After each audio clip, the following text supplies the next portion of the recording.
இரு நண்பர்கள் பாலை மணல் வெளியில் நடந்து போய் கொண்டிருந்தனர். ஒரு கட்டத்தில் இருவருக்கும் ஒரு விஷயம் குறித்து வாதம் ஆரம்பித்தது.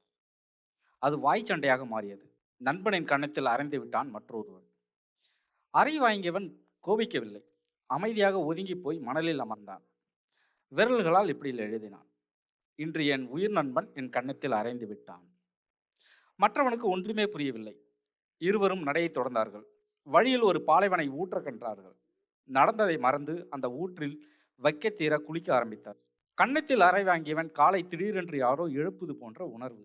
ஆகா, புதைக்குழியில் சிக்கிக் கொண்டான் அவன்.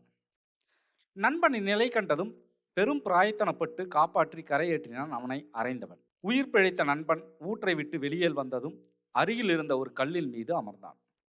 ஒரு கல்லை எடுத்து தட்டி தட்டி இப்படி எழுத ஆரம்பித்தான்: இன்று என் உயிர் நண்பன் என் உயிரை காப்பாற்றினான். இதையெல்லாம் பார்த்த மற்றவன் கேட்டான்: நான் உன்னை அறைந்தபோது மணலில் எழுதினாய், இப்போது காப்பாற்றியிருக்கிறேன், கல்லில் எழுதுகிறாய், ஏன் இப்படி? இதற்கு என்ன அர்த்தம் நண்பா? நண்பனின் பதில்: யாராவது நம்மளை காயப்படுத்தினால் அதை மணலில் எழுதிவிடு. மன்னிப்பு என்னும் காற்று அதை அழித்துவிட்டு போய்விடும்.